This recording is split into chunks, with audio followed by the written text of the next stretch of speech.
She texted, "I charged $5,000 on your credit card during my Vegas trip. Don't worry, you earn enough." I replied, "Hope you had a blast." Then I reported the card stolen and filed a police report with her messages as evidence when the officers arrived at her hotel room. I'm 29, male, software engineer at a mid-sized tech company. Been with my girlfriend Amanda for 2 years. We don't live together. She has her own place across town, I have mine. She's 27, works in real estate, does okay for herself, but nothing crazy. We split dates and trips pretty evenly, or at least we used to. I make good money, around $140,000 a year, but I'm not rich. I've got student loans, a car payment, savings I'm trying to build. I'm comfortable, not rolling in it. About 3 months ago, Amanda started talking about Vegas. Her friend group was planning a girls' trip, 5 of them, long weekend, shows and pools and clubs. She was excited about it, showed me the hotel they were looking at, asked if I thought it was too expensive. I said it looked fine, told her to have fun. She booked it for the second weekend in September. The week before the trip, we had dinner at this Italian place near her apartment. Tuesday night, nothing special. She ordered wine, was in a good mood, talked about what she was packing, what shows they might see. Then she said something that should have been a red flag. "You know, if I run short on cash out there, I might need to borrow some money. Vegas gets expensive. How much are you budgeting? Like 1,000? Maybe 1,500 for everything? That should be plenty if you're smart about it." She smiled. "Yeah, you're probably right, but just in case." I didn't think much of it. She'd borrowed money before, $50 here, 100 there, always paid me back eventually. I figured worst case, she'd Venmo request me for a couple hundred and I'd cover it. She left Thursday morning, texted me from the airport, sent photos from the plane, the whole thing. Thursday night she sent pictures of their hotel room at the Cosmopolitan, the view of the Strip. Friday she was at the pool. Saturday she sent a selfie from some club. Normal vacation stuff. I was working, had a deadline on a project, wasn't paying super close attention. Sunday afternoon, around 3 p.m., I was at my apartment meal prepping for the week when my phone buzzed. Text from Amanda. Amanda. "Hey babe, so I charged $5,000 on your credit card during the trip. Don't worry, you earn enough. I'll explain when I get back." I read it 3 times. Stood there with a knife in my hand, halfway through cutting chicken. Me.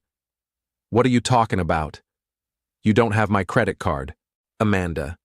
"I took a photo of it last month when you were in the shower. I've been using the numbers. It's not a big deal. You can afford it." I felt something cold drop into my stomach. Last month, she'd been planning this. Me. "You stole my credit card information and spent $5,000 without asking me?" Amanda. "Stole is a strong word. We're in a relationship. What's yours is mine, right? Plus you're always saying you want me to be happy." Amanda.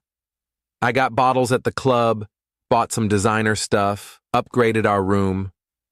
The girls and I had an amazing time. You would have wanted me to have fun." Me. "Hope you had a blast." I didn't text anything else. Opened my banking app with shaking hands. Logged into my credit card account. There it was, a string of charges starting Friday morning. $800 at a Gucci store. $1,200 bottle service at XS nightclub. $600 at a spa. $450 dinner at some steakhouse. $900 more bottle service Saturday night. Another $400 at Sephora. It went on. Total, $5,347. I screenshotted everything. Then I called my credit card company. "Hi, I need to report fraudulent charges on my account." The rep was professional, walked me through it. I explained someone had stolen my card information and was using it in Las Vegas without my permission. She froze the card immediately, said they'd issue a new one, start a fraud investigation. She asked if I knew who might have done it. Yes, my girlfriend. I have text messages from her admitting to it. Oh, you'll want to file a police report then, sir, for the investigation. We'll need a copy of it. I plan to, Hung up, sat there for a minute. Then I called the non-emergency police line, explained the situation, was told to come down to the station. I drove there, brought my phone with the text messages, the credit card statement, everything. Talked to an officer for about 45 minutes. He took copies of all of it, had me write and sign a statement. So just to be clear, he said, she took your credit card information without permission and used it for personal purchases? Yes. And you have her admitting to it in writing? Yes. He nodded slowly. That's credit card fraud, also theft. Since it's over $5,000, that's a felony in this state. We'll open a case, contact Las Vegas PD since that's where the charges occurred. They'll probably want to talk to her. When's she back? Her flight lands tonight at 9 p.m. She's staying at the Cosmopolitan? As far as I know. She might have already checked out, though. We'll reach out to Vegas PD now. They might want to make contact while she's still there. I gave them all her information, full name, phone number, the hotel, her flight details from the texts she'd sent me. Signed more paperwork. Drove home feeling numb. Amanda texted me around 6 p.m. Vegas time. Amanda, why isn't your card working? I tried to buy champagne for the flight and it declined. I didn't respond. Amanda, hello? Are you seriously ignoring me? This is childish. Still didn't respond. Made myself dinner. Tried to watch TV. Couldn't focus. Around 8 p.m. my time, my phone rang. Unknown number with a 702 area code. I answered. Is this... The voice verified my name. Yes, hi, this is Detective Morrison with Las Vegas Metropolitan Police. We received a report from your local PD about credit card fraud. We made contact with Amanda Reeves at the Cosmopolitan about 20 minutes ago. She's being detained for questioning right now. Just wanted to let you know we're handling it. You'll be contacted by our fraud division tomorrow for more information. Is she under arrest? She's detained. Depends on how the interview goes and what the DA wants to do. She admitted to using your card when we made contact, so that helps the case. We'll be in touch. He hung up. I sat there holding my phone. Part of me felt vindicated. Part of me felt sick. I'd just gotten my girlfriend of 2 years arrested in Vegas. My phone started blowing up around 9:30 p.m. Amanda's friends, her sister, her mom, Kayla, Amanda's friend. What the hell did you do? Amanda's being arrested. She's crying and freaking out. Me. She stole my credit card information and committed fraud. I filed a police report. Kayla. Over money? You're seriously going to ruin her life over money? You have plenty of it. I blocked her. Blocked the other friends who messaged. Amanda's sister Emily called. I answered. You need to drop the charges right now. I didn't press charges. I filed a report. The police pressed charges. She made a mistake. She thought you wouldn't mind. She stole from me, Emily. $5,000. Without asking. She planned it. You're being a petty asshole. She loves you. Then she shouldn't have committed a felony. I hung up, blocked her too. Update 1. Monday morning. I woke up to 17 missed calls and about 40 texts. Most were from Amanda's family and friends, calling me every name you can imagine. A few were from numbers I didn't recognize. I blocked them all, turned off notifications from unknown numbers. Around 10 a.m., Detective Morrison called again. Update on your case.